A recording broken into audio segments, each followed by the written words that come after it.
Oi, eu sou Renato Almeida, do Instituto de Geociências da Universidade de São Paulo, e essa é mais uma videoaula do nosso sistema de videoaulas em Geologia Sedimentar, no módulo Sedimentologia.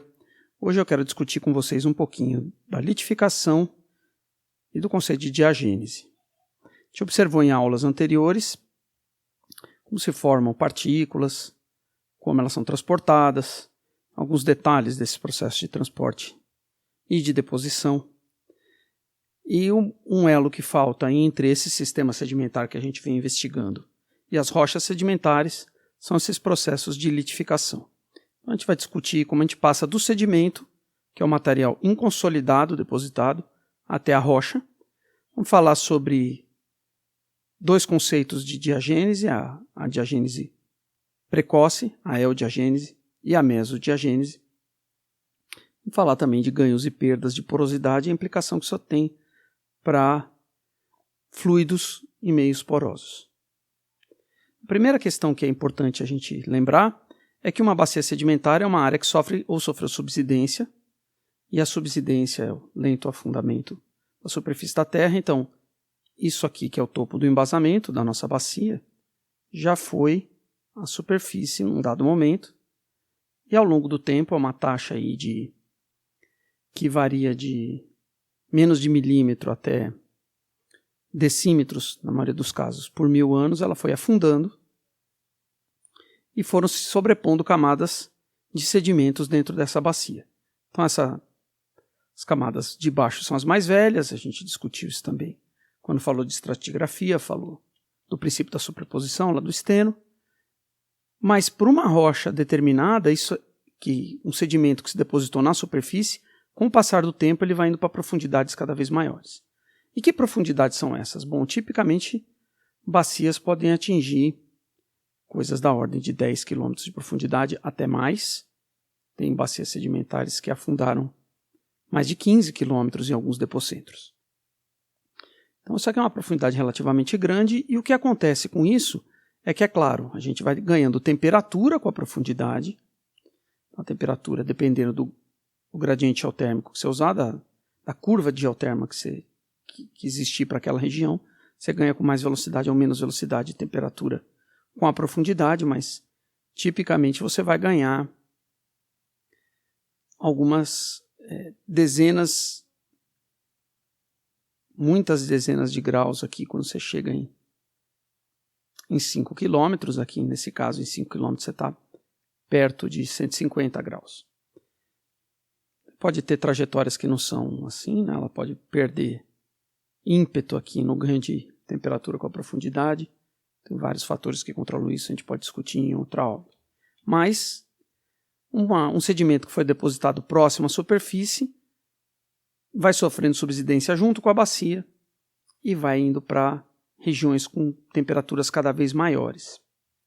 Outra coisa que acontece é que a pressão também aumenta. E essa pressão é a pressão litostática, né? A pressão de confinamento.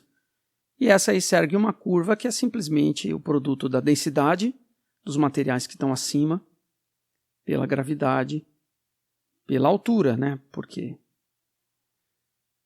em cada metro quadrado você vai ter uma pressão litostática, que é a densidade em volume, massa por volume, vezes a gravidade, vezes a altura. Então isso vai aumentando, aqui ela está representada em quilobars, a gente podia representar em Pascal se quisesse. Isso vai a ordem de megapascal, né? Quando você vai descendo aqui alguns quilômetros. Densidades de sedimentos por volta de 2,3 toneladas por metro cúbico ou mais, né? Então você vai ganhando aí megapascal a cada quilômetro que você desce. Dezenas de megapascais.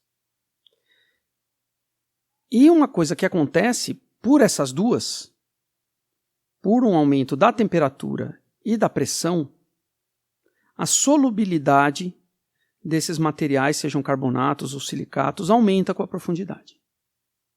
Por quê? Bom, que a solubilidade aumenta com a temperatura é uma coisa bem intuitiva, né? A cinética das reações químicas vai ser facilitada pelo aumento de temperatura. Mas no caso da pressão, acontece uma coisa parecida. A gente não costuma pensar nisso, mas o aumento de pressão aumenta a solubilidade de alguns materiais importantes, principalmente de silicatos. E com isso, os sólidos, né, a carga iônica dissolvida na água de poro, a gente já vai entender melhor um pouco isso, vai aumentando com a profundidade. Então aqui a gente está falando em 10 a sexta parte por milhão, e ela passa de 1 aqui nesse modelinho simples, abaixo de 10 km, mas ela é por volta de meio a 5 km. É só uma referência, né? Isso varia bastante. Mas isso são as coisas importantes para a gente entender o que acontece com o sedimento depois que ele é depositado. O conjunto dos processos que acontecem, físicos e químicos, que acontecem com esse sedimento depois que ele depositou, a gente chama de diagênese. Então, até agora a gente estudou os processos de transporte e deposição. O que acontece depois que deposita, a gente chama de diagênese. É isso que promove a litificação, entre outras coisas. Então aqui a gente tem uma seção delgada, um arenito foi fatiado, observado no microscópio óptico, mas antes de fatiar foi inserida uma resina com um pigmento azul para a gente observar melhor o espaço poroso. Então ele tem lá seu espaço poroso e tem os constituintes do arcabouço, a gente já viu isso em outra aula. Com o aprofundamento, duas coisas tendem a acontecer. Uma é que o espaço poroso vai ter o seu volume reduzido por compactação. Então aquele aumento da pressão vai espremendo, vamos dizer assim, a rocha e você vai perdendo o volume de poros. E uma segunda, que a gente já viu em outra aula também, é que você pode precipitar novos sólidos no espaço poroso, que é o que a gente chama de cimentação. Esses dois fenômenos são responsáveis por essas curvas típicas. É claro que aqui tem uma dispersão grande. Se você fosse olhar os dados reais, é uma nuvem dispersa em torno dessas regressões. Mas para folhelhos aqui, tomado como termo da indústria do petróleo, para o conjunto de rochas de granulação fina, né, incluindo argilitos, siltitos e rochas que de fato têm uma fissibilidade, né, tem intercalações com planos de fraqueza, que é um folhelho senso estrito, e arenitos.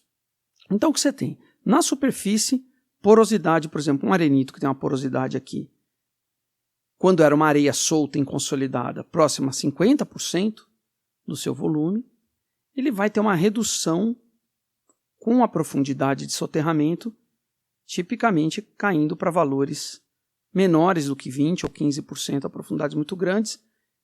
Muitas vezes a porosidade de alguns arenitos chega a zero, como a gente vai ver daqui a pouco. E uma curva típica para folhelho começa com uma porosidade maior. É importante a gente saber disso. Muitas vezes a gente imagina que por ter uma permeabilidade muito menor, essas rochas finas possam ter uma porosidade menor. A gente não enxerga a porosidade dos folhelhos, que ela é pequena demais, mas ela está lá e ela é tipicamente bem maior do que a de arenitos. Mas a redução também é muito mais abrupta no início do processo de compactação. Então tem uma perda aqui, nesse caso aqui, de 70% até 20% de porosidade antes dos 5 km. Então, ele perdeu dos 70, ele chegou a 35, a alguns quilômetros de profundidade. O arenito já tem uma curva mais suave, ele demora mais para perder a porosidade. A compactação é muito mais eficiente em folhelhos do que em arenitos. Da mesma forma, o outro grupo de rochas importantes, os carbonatos, também vão seguir curvas parecidas. A curva de calcários é bastante semelhante à de folhelhos. A de folhelhos veio daqui, né? E aí aqui essa escala está diferente. Então em 5 km diminuiu bastante, como se a gente estivesse olhando só esse trecho dessa curva. De dolomitos já é uma curva mais atenuada, você perde menos com a profundidade, mas perde também.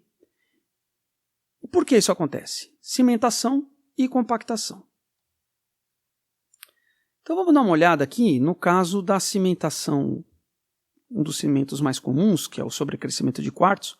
Está muito fácil de ver, isso aqui é uma imagem no microscópio de luz polarizada, e a gente vê que tem um fragmento de quartzo, e a forma original dele, deposicional, está delineada por um óxido de ferro bem precoce. Fez um coating aqui, um revestimento do grão. Faz com que esse arenito provavelmente tenha uma cara avermelhada. E depois desse cimento, o que aconteceu, a gente vai ver na eodiagênese, tem mais quartzo formando, tapando todo o espaço poroso. E a gente pode ver que esse quartzo aqui tem continuidade ótica com esse grão. Você vê que ele tem a mesma cor com a luz polarizada. E esse aqui, sobrecrescimento, tem continuidade ótica com esse. É como se o quartzo tivesse uma nova chance de crescer e crescesse um pouquinho mais. Esse cimento, continuidade ótica com esse. E assim vai. Então, é o que a gente chama de um sobrecrescimento. Isso acontece com quartzo, pode acontecer com feldspato também. E é claro que isso aconteceu porque tinha uma água no poro. Então, você imagina essa situação aqui. Esse espaço poroso tinha uma água que estava saturada em sílica para aquela temperatura. Ora, mas você imagina como você pode tapar completamente o poro com uma fase mineral que precipitou a partir de uma água. É claro que uma água estagnada de poro não poderia precipitar tudo isso de quartzo. Você precisa ter fluxos de água. Então você precisa renovar o volume de água, trazendo mais água saturada em sílica para poder precipitar isso tudo. Então essa é a questão importante que a gente tem que saber sobre cimentação, é que ela se relaciona a fluxos de água subterrânea em meio poroso. Então vamos voltar a discutir aqui o conceito de eodiagênese e mesodiagênese. Então a eodiagênese é uma diagênese precoce, no início da história, e a meso acontece no soterramento. Existe uma terceira, que é a telodiagênese, que acontece quando você soergue de volta. Então, são as transformações que vai acontecer na sua rocha sedimentar quando você eleva de volta a bacia e expõe ela a águas meteóricas. Não vamos falar dessa agora. Isso aqui não é assunto da aula de hoje, é só para vocês saberem que existe.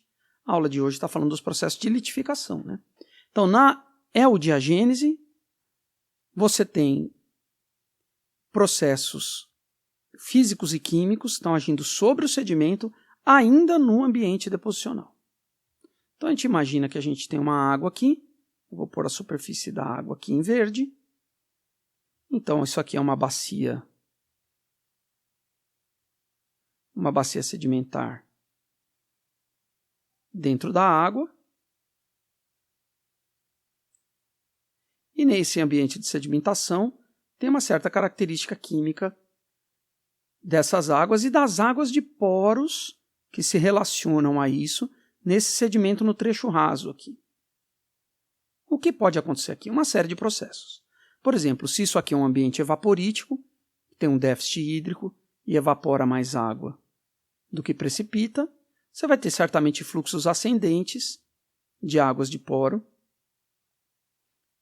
hiperconcentração dessa água aqui, quando seca continua tendo, e você pode ter cimentos aqui, que são cimentos de fases evaporíticas, sulfatos, por exemplo.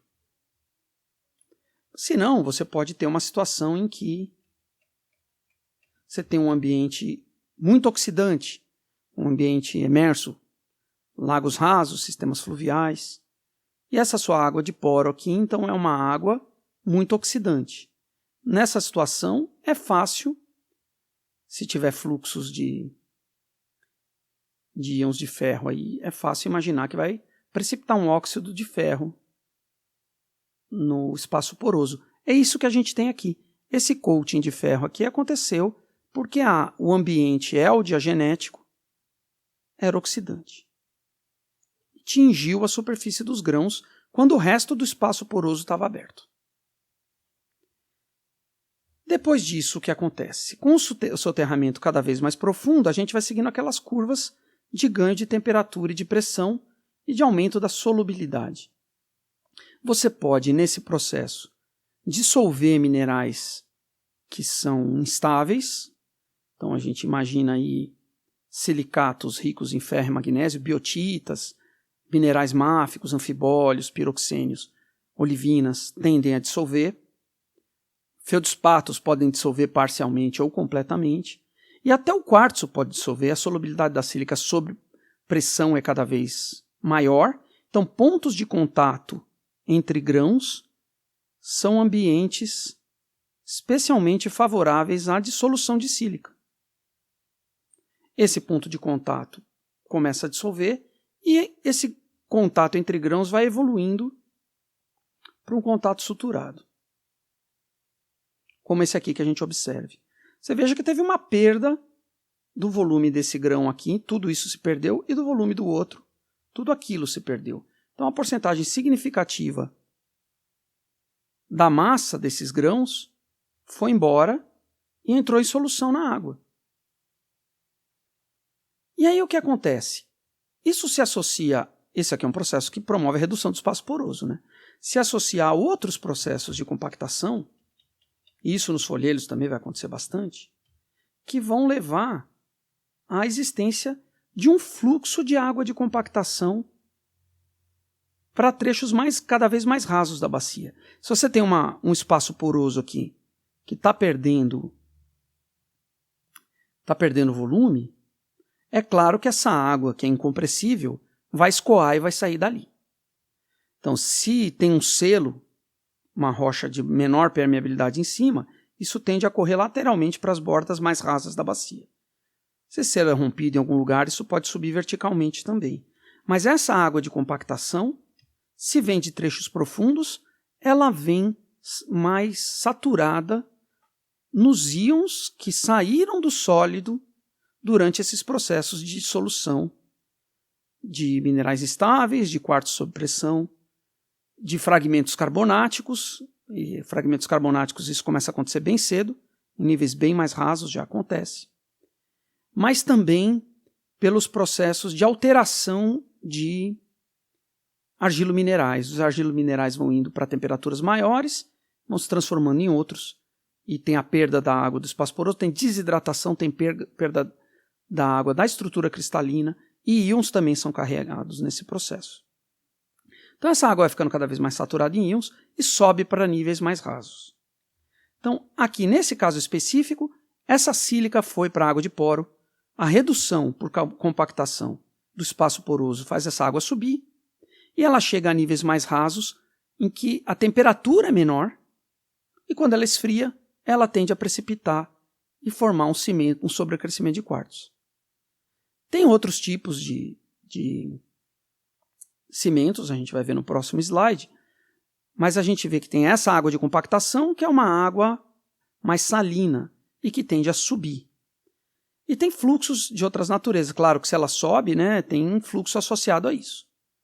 E existem águas meteóricas que, das bordas emersas da bacia, desenvolvem padrões de circulação. É claro que indo para trechos mais fundos elas ganham temperatura, também pode aumentar a salinidade delas e subir de volta. Então tem sistemas bem complexos aí de fluxos de água em meio poroso dentro de bacias sedimentares que permitem que se desenvolva cimentos de uma forma tão significativa que pode fechar o espaço poroso inteiro.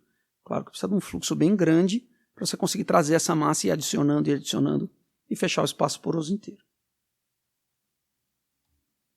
Então, outros tipos de cimento. Cimentos carbonáticos podem acontecer, que são essas coisas aqui de cores rosadas, esverdeadas e alaranjadas, no espaço de um arenito. A gente está tomando sempre arenitos como exemplos aqui, mas a cimentação ocorre em todos os tipos de rocha, né?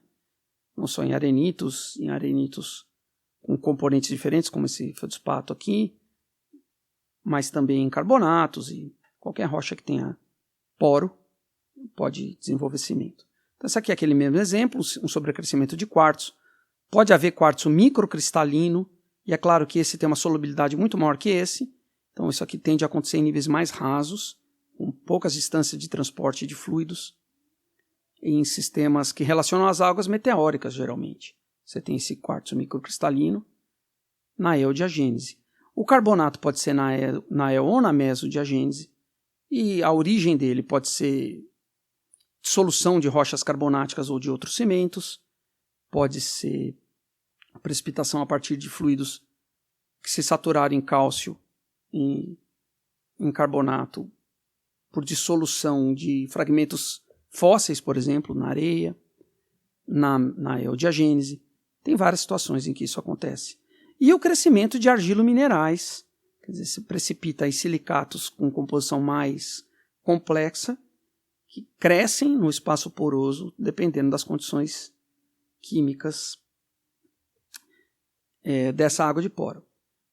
Cimentação é uma coisa complexa, envolve muitas outras variáveis. Existem, como eu já falei, cimentos de origem evaporítica, sulfatos, e existem crescimento de argilominerais, também sobrecrescimento de feldspato, tanto potássico quanto sódico-cálcico, e as condições em que cada um se forma, a origem e o que eles têm de implicação para esses sistemas de fluxo de águas subterrâneas é bastante interessante, é uma área do conhecimento em si.